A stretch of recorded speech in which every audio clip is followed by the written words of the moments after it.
Peringatan Hari Buruh di Monas dipadati oleh buruh yang datang dari sejumlah daerah. Seperti tahun lalu, Presiden Prabowo Subianto hadir dalam peringatan Hari Buruh di Monas. Para buruh menyambut Presiden Prabowo saat ia tiba sekitar pukul 8:30 Jumat pagi. Tak hanya menyapa, Prabowo juga ikut berjoget bersama para buruh. Sebelum memberikan sambutan, Presiden Prabowo terlebih dahulu mendengarkan aspirasi dari 5 pimpinan serikat buruh atau pekerja.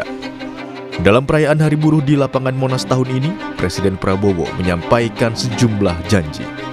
Di antaranya, janji membangun rumah subsidi untuk buruh dekat kawasan industri. Lalu, buruh dapat mengajukan kredit rakyat dengan bunga 5%. Prabowo juga janji segera membangun daycare atau penitipan anak untuk buruh. Ia pun juga akan membentuk satuan tugas mitigasi pemutusan hak kerja buruh. Prabowo juga memastikan pengemudi ojol dapat hasil kerja 92% serta BPJS Kesehatan. Ia juga menjanjikan kesejahteraan 6 juta nelayan dan bantuan kapal, serta memastikan rancangan undang-undang ketenagakerjaan selesai dan disahkan tahun ini. Kita akan mulai tahun ini juga 1 juta rumah akan dibuat di klaster-klaster yang dekat dengan kawasan-kawasan industri. Kredit untuk rakyat maksimal 5% 1 tahun. Kalau belum lunas 25 tahun, 30 tahun. Kalau tidak bisa 35 tahun, 40 tahun. Bahwa buruh perlu tempat penitipan anak, daycare. Ini akan kita laksanakan dalam waktu yang sesingkat-singkatnya. Pembentukan satuan tugas mitigasi pemutusan hubungan kerja dan kesejahteraan buruh. Pembagian pendapatan dari 80% untuk pengemudi sekarang menjadi minimal 92% untuk pengemudi. Akan diberikan BPJS Kesehatan. Kurang lebih ada 6 juta nelayan yang akan kita perbaiki hidupnya. Dengan anak dan istri 20 juta lebih rakyat Indonesia hidupnya akan lebih baik. Kita juga akan bantu kapal-kapal untuk mereka. Segera nanti bersama DPR RI selesaikan rancangan undang-undang ketenagakerjaan. Kalau bisa tahun ini juga harus selesai. Anggota Komisi 9 DPR fraksi PKB Zainul Munasikin mengatakan, dari sejumlah janji yang disampaikan Presiden Prabowo untuk para buruh kemarin, beberapa di antaranya sudah sempat dibahas bersama Komisi 9 DPR, namun baru tahap awal. Di antaranya, revisi Undang-Undang Ketenagakerjaan dan terkait pengemudi ojol dapat hasil kerja 92%. Dari sekian yang disampaikan Pak Prabowo terkait janji beliau kepada para pekerja, ada beberapa yang sudah dibicarakan pendahuluan dengan kita ya. Yang pertama itu adalah menyangkut soal revisi Undang-Undang Tenaga Kerja sebagai amanat dari putusan Mahkamah Konstitusi yang membatalkan Undang-Undang Omnibus Law Tenaga Kerja. Sudah sempat ada pembicaraan, tapi masih sangat awal ya, yang terkait kebijakan pemerintah yang meminta aplikator ojol untuk menyisihkan 92% keuntungannya untuk para mitra. Itu kan sudah diterbitkan perpresnya oleh Pak Prabowo per hari ini ya. Jadi saya kira eksekusinya lebih banyak di pemerintah. Selain di Jakarta, Hari Buruh juga diperingati di beberapa daerah seperti di Bandung, Semarang, Yogyakarta, serta beberapa daerah lainnya. Tim Liputan, Kompas TV.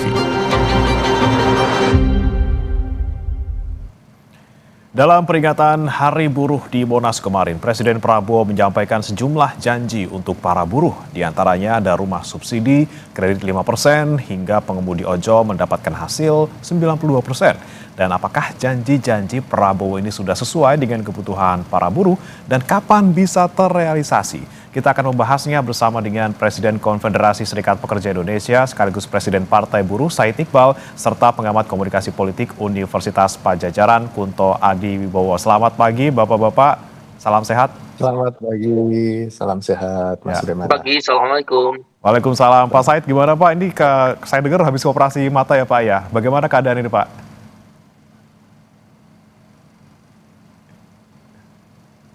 Oke, kita perbaiki dulu komunikasi bersama dengan Pak Said yang memang saudara informasinya harus setelah operasi mata ini butuh pemulihan sehingga harus menggunakan kacamata hitam ya Pak Said. Saya mau ke Mas Kunto terlebih dahulu sebelum saya ke Pak Said. Mas Kunto, ini kan Presiden Prabowo Subianto sudah kedua kalinya hadir langsung di acara peringatan May Day atau Hari Buruh Internasional dan tentunya seperti tahun lalu juga ada sejumlah janji yang disampaikan oleh Pak Presiden. Anda menyimaknya seperti apa kehadiran Pak Presiden di tengah-tengah para buruh dan juga ada sejumlah janji-janji yang kemudian menjawab tuntutan ataupun aspirasi dari para buruh ini? Ya, jadi menurut saya Pak Presiden sangat mendukung perjuangan buruh dan dia juga menegaskan bahwa Pak Prabowo terpilih sebagai presiden karena dukungan dari buruh, nelayan, dan petani gitu kan Mas. Dan ini kan sebagai balas budi Pak Prabowo terhadap kaum buruh. Dan di situ saya melihat bahwa saya juga mengapresiasi komitmen dan janji Pak Presiden untuk buruh. Karena saya juga buruh kan, buruh selama jadi dosen itu kan dibayar orang Mas. Dan pasti butuh perlindungan atas hak saya dan menurut saya kita perlu bersama-sama nih kawal janji-janji presiden yang menurut saya oke nih gitu. Yang saya catat kan ada beberapa janji tapi yang saya garis bawahi kan ada Satgas mitigasi PHK itu kan ya yang itu dari keputusan Presiden nomor 10 tahun 2026. Dan di sini dengan kondisi ekonomi global, ancaman perang, tren PHK massal di global juga, itu kita perlu mitigasi ancaman PHK massal ini dan menjamin kepastian kerja buruh. Dan saya yakin beberapa serikat pekerja, salah satunya KSPI, saya juga tergabung ke Serikat Pekerja Kampus, SPK, gitu juga mendorong agar PHK massal ini tidak terjadi dan kepastian kerja kami juga dijamin oleh negara gitu. Tapi yang menarik adalah ketika berpidato atau gaya komunikasi politik Pak Presiden di panggung May Day kemarin, ini lebih seperti kampanye Pilpres ya Mas ya. Saya melihat ada joget yang kita udah lama nggak lihat, lalu lepas safari, candaan tentang Teddy yang sekarang jadi Seskap dan bagi-bagi barang dari mobil. Ini kan mengingatkan saya ketika kampanye Pilpres dan tampaknya Pak Prabowo sangat bahagia bertemu dengan konstituennya lagi gitu kan, terutama dari buruh gitu sih Mas kalau menurut saya. Oke. Kemudian tadi saya sempat sapa Pak Said. Pak Said sudah bisa bergabung Pak?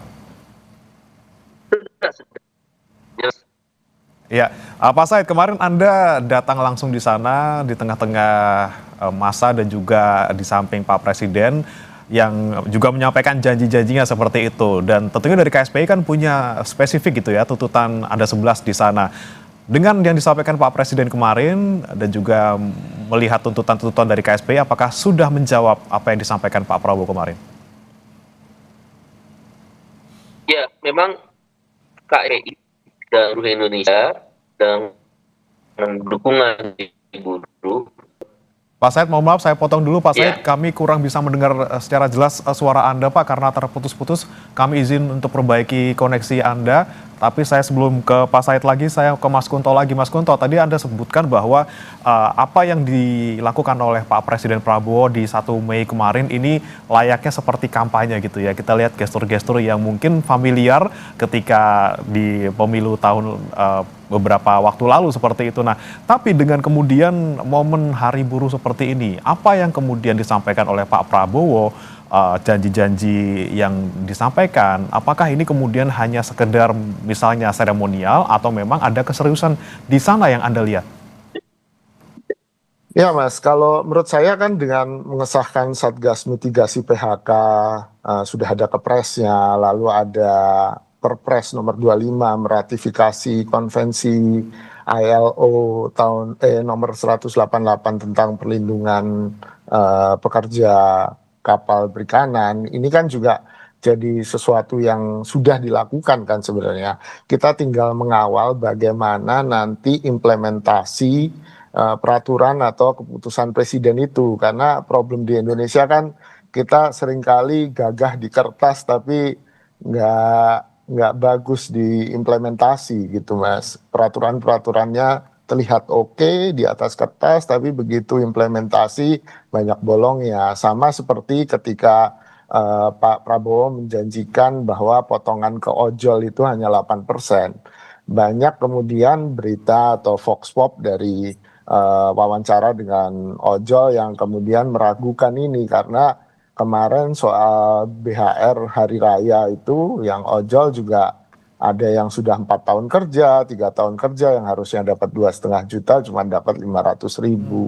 Ini yang menurut saya perlu dikawal Mas, gitu. Kita harus perlu sama-sama mengawal. Semua elemen buruh, semua elemen pekerja juga harus mengawal. Seperti daycare yang menurut saya juga jadi penting gitu. Ini harus dikawal karena ini urusannya bukan hanya soal ibu-ibu yang kemudian bisa menitipkan anaknya, tapi soal kelangsungan generasi di Indonesia gitu kan. Kita lihat negara-negara maju, piramida penduduknya semakin mengecil yang di bawah, semakin muda semakin kecil jumlahnya, karena ya ongkos untuk membesarkan anak, ongkos untuk merawat anak jadi lebih mahal. Dan kalau negara tidak kemudian ikut campur, negara tidak hadir, maka ya kita akan melihat bagaimana tren di Jepang atau Korea Selatan atau di negara maju yang tentu kita tidak harapkan terjadi di Indonesia gitu Mas. Oke, soal implementasi ini masih menjadi kemudian yang harus diperhatikan. Saya kembali ke Pak Said. Pak Said, kalau melihat kemudian apa yang disampaikan oleh Pak Prabowo kemarin, beberapa poin janji seperti itu, apakah yakin gitu sudah menjawab kebutuhan para buruh, dan juga apakah yakin juga bakal terrealisasi, Pak Said? Suara saya terdengar jelas? Ya, silakan dicoba Pak. Baik, jadi saya sebelum menjawab realisasi janji itu adalah ingin menyampaikan 11 tuntutan ya, sahkan RUU Ketenagakerjaan, karena ini biasanya tarikan ideologis ya antara buruh dan kepentingan pengusaha. Yang kedua, kostum, hapus outsourcing, tolak upah murah. Permenaker nomor 7 yang baru saja disahkan 2 hari yang lalu nggak menjawab itu, tetap ada outsourcing masif. Karena tidak jelas orang di proses produksi dan kegiatan pokok untuk penggunaan. Yang ketiga ada KPK udah di depan mata, Satgas. Pak Said, mohon maaf. Pak Said, mohon maaf, saya potong kembali Pak. Suara Pak Said masih putus-putus. Kami mencoba nanti untuk bisa memperbaiki koneksi bersama Pak Said lagi. Saya sementara mau ke Mas Kunto terlebih dahulu. Mas Kunto, soal implementasi ini menjadi PR tentunya ya ke depannya, bagaimana kemudian mewujudkan janji-janji yang sudah disampaikan. Apalagi terkait dengan beberapa poin yang melibatkan pihak lain. Misalnya salah satu yang kemarin sempat disambut baik juga sebenarnya adalah soal ojol yang kemudian bisa mendapatkan hasil 92% dan 8%-nya buat aplikator. Nah, bagaimana kemudian memastikan komunikasi antara pemerintah dan juga aplikator ini juga bisa terjalin agar peraturan tidak hanya diteken secara satu pihak. Lalu bagaimana dengan implementasi di lapangan seperti itu? Ya Mas, saya yakin pemerintah juga sudah berusaha, salah satunya kan dengan Danantara kemudian melakukan investasi ke perusahaan-perusahaan atau platform transportasi online ini gitu, sehingga ketika negara melalui Danantara punya saham di situ, apalagi kalau bisa mayoritas gitu kan, tentu bisa memaksa perusahaan-perusahaan ini untuk bisa mematuhi apa yang sudah diatur oleh pemerintah. Namun ini kan prosesnya panjang, nggak dengan serta-merta Danantara bisa beli saham mayoritas di beberapa platform transportasi kan Mas gitu. Itu yang pertama. Yang kedua, ya komunikasi yang intens dengan stakeholder yang ada, stakeholder kunci yang ada, terutama ya dengan asosiasi atau serikat pekerja transportasi online, lalu kemudian juga dengan bahkan kalau perlu juga konsumen pun juga dilibatkan, karena seringkali kita juga nggak tega dengan pekerja di ojol ini, tapi ya karena platform lah yang memegang kuasa dengan algoritma mereka, dan juga platform juga memegang kuasa atas semua potongan dan segala macam yang di belakang aplikasi ini, yang membuat kita jadi nggak berdaya di depan platform kan gitu. Ini yang kemudian juga jadi penting, karena skema kemitraan gitu yang ada di bentuk-bentuk pekerja prakerjat online gitu kan, nggak hanya transportasi online kan di sini, itu tidak diakui sebagai buruh, Mas, sehingga mereka kehilangan hak dasar mereka sebagai pekerja. Nah, ini yang juga harus diadvokasi bersama-sama, ini yang juga harus dikawal bersama-sama, bahwa Perpres 27 sudah memberikan perlindungan pekerja transportasi online, oke, gitu kan. Tapi kemudian gimana mendorong bahwa mereka tetap diakui sebagai pekerja, nggak kehilangan haknya, dan nggak hanya dapat duit kalau dibutuhkan, tapi begitu terjadi kecelakaan atau terjadi sesuatu, perusahaannya lepas tangan. Menurut saya ini jadi yang mendasar dalam urusan pekerja platform online ini, Mas. Gitu.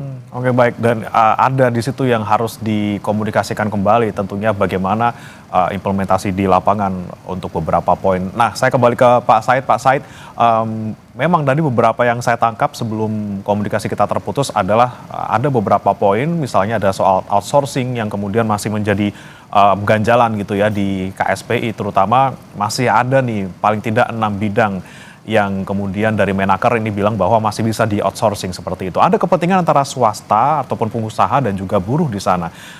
Bagaimana kemudian Pak Said melihat ke depannya? Ini apakah kemudian akan juga bisa membuat hak-hak ataupun yang diminta oleh buruh ini bisa direalisasikan oleh pemerintah? Baik, suara saya terdengar jelas nggak ya? Ya, untuk saat ini terdengar, Pak. Oke, baik. Jadi intinya beberapa yang sudah diberikan oleh pemerintah, oleh Bapak Presiden Prabowo, kita tentu berterima kasih. Seperti pengesahan rancangan undang-undang perlindungan pekerja rumah tangga. 22 tahun sudah diperjuangkan, akhirnya baru bisa disahkan sekarang. Kita berterima kasih.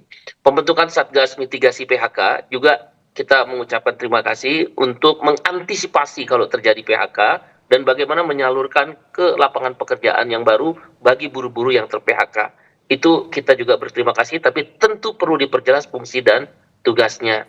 Nah, terhadap beberapa hal yang coba juga ditawarkan, saya ambil contoh tadi pertanyaan tentang outsourcing. Keluar peraturan Menteri Tenaga Kerja nomor 7 tahun 2026 sebagai penjelasan terhadap peraturan pemerintah nomor 35. Peraturan pemerintah nomor 35 tahun 2021 yang mengacu kepada Omnibus Law Undang-Undang Cipta Kerja yang sudah dibatalkan oleh MK atas gugatan kemenangan Partai Buruh, KSPI, KSPSI, Aniga, dan FSPMI, itu kemudian tidak dicabut.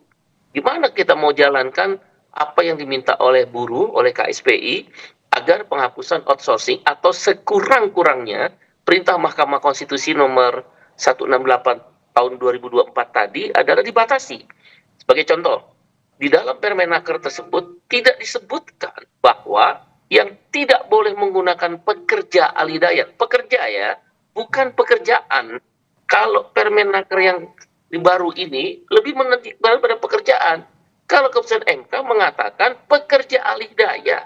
Nah, pekerja alih daya yang diminta oleh buruh dan sekarang ini masif adalah eksploitasi, modern slavery, perbudakan modern, karena digunakan di proses produksi atau kegiatan pokok bagi jasa dan perdagangan. Kalau proses produksi di manufaktur, itu yang ditolak.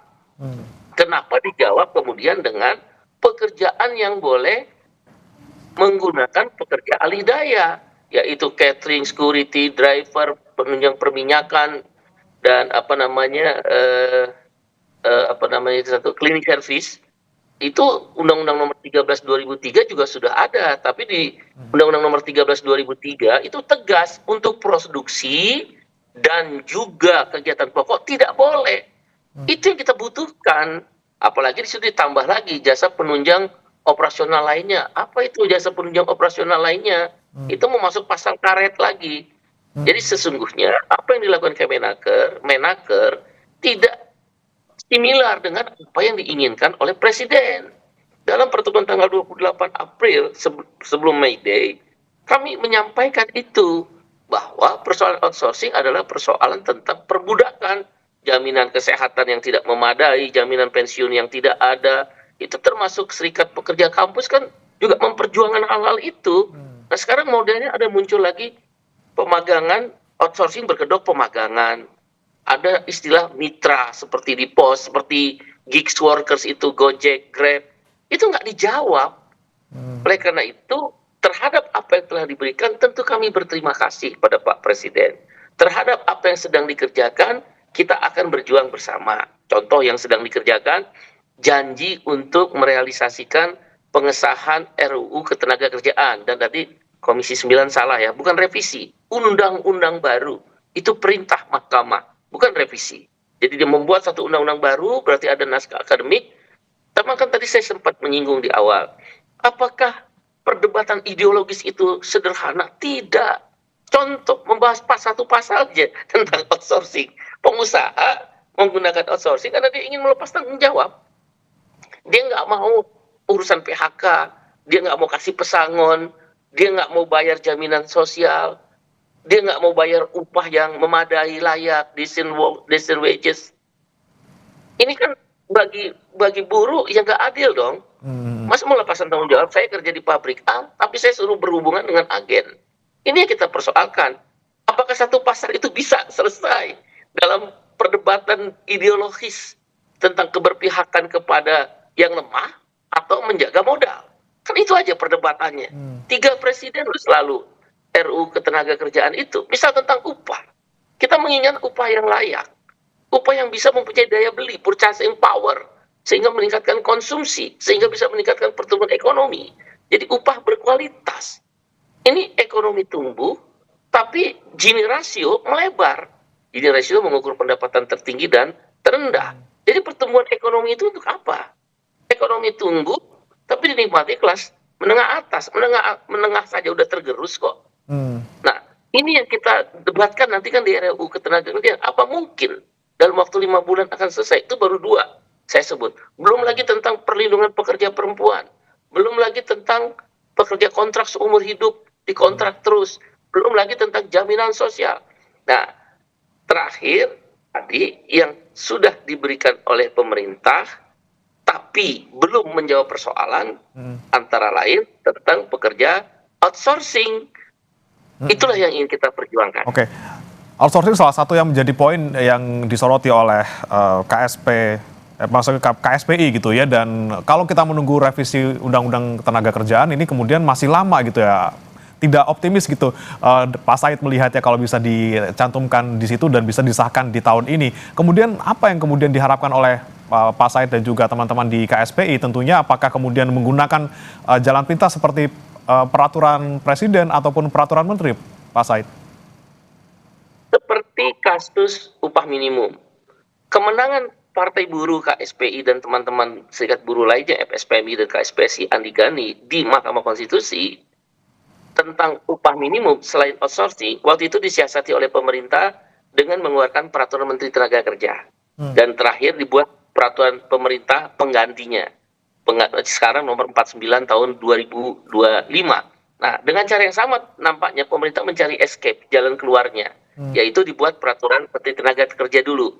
Yang mungkin nantinya per PP nomor 35 tahun 2021 tadi, yang masih mengacu pada Omnibus Law, Cipta Kerja, itu mau dirubah PP yang baru. Nah, tapi kan udah terlanjur mepet ya, waktunya kan udah mau Oktober 2026 dan Presiden, Wakil Ketua DPR RI juga berjanji akan selesai. Jadi nampaknya untuk bikin PP baru pengganti PP nomor 35 susah. Maka masuk jalan keluar escape-nya itu adalah melalui Permenaker. Kita setuju, tapi masukkan dong pasal tentang outsourcing itu atau pekerja alih daya dilarang digunakan di pekerjaan produksi langsung dan kegiatan kalau manufaktur dan kegiatan pokok kalau dia adalah jasa dan perdagangan. Misal contoh teller bank, udah jelas-jelas teller itu kan kegiatan pokoknya bank di outsourcing.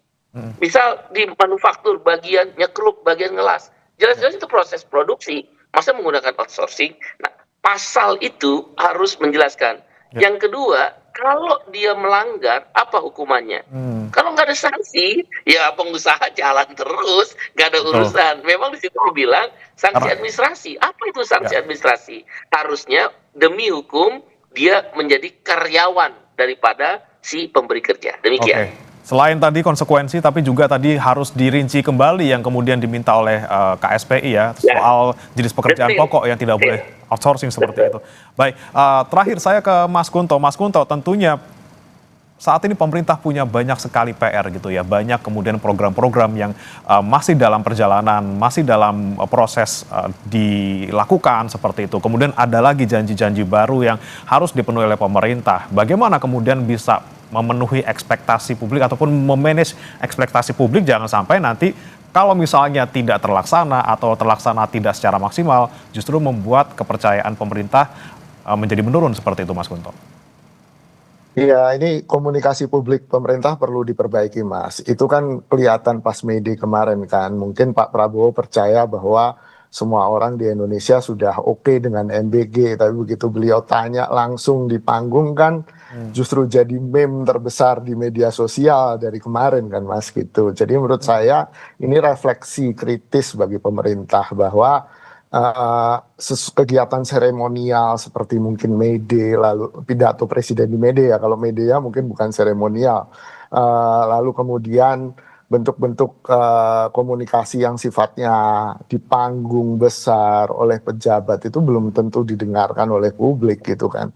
Nah ini yang menurut saya jadi PR. Tadi kan soal manajemen ekspektasi ya. Soal tadi Pak Said Iqbal juga sudah menyatakan kayaknya nggak mungkin dari 5 bulan undang-undang ketenagakerjaan yang baru itu bisa terwujud karena perdebatan ideologisnya pasti kenceng di dalam itu gitu. Jadi harus ada komunikasi yang baik, transparansi dan akuntabilitas, terutama kita dorong DPR lalu kemudian pemerintah untuk kemudian secara open, secara terbuka menarik atau mengajak rakyat untuk berpartisipasi dalam pembuatan undang-undang baru ini. Dan ini kan yang selama ini nggak pernah yang membuat rakyat marah itu atau buruh marah, misalnya tiba-tiba UU Cipta Kerja terjadi dalam waktu sangat cepat gitu. Ini yang menurut saya harusnya sudah jadi pelajaran penting bagi pemerintah, apalagi Pak Prabowo bilang memberikan hadiah kepada buruh. Ini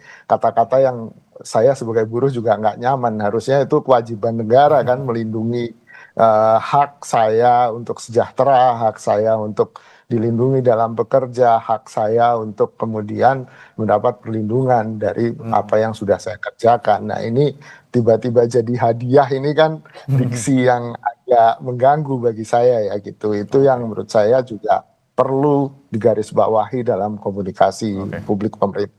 Oke, cara komunikasi kemudian juga keterlibatan publik ini kita juga harapkan dari pemerintah untuk mewujudkan program-program ini, dan yang paling penting realisasinya gitu ya. Kita nantikan bersama-sama apakah kemudian poin-poin yang disebutkan Pak Presiden kemarin juga bisa diwujudkan, entah mungkin dalam waktu 1 tahun atau 2 tahun ke depan, kita lihat bersama-sama. Terima kasih Pak Said Iqbal, Presiden Konfederasi Serikat Pekerja Indonesia, dan juga Mas Kunto Adiwibowo, pengamat komunikasi politik UNPAD, sudah bergabung bersama kami di Sapa Indonesia Pagi.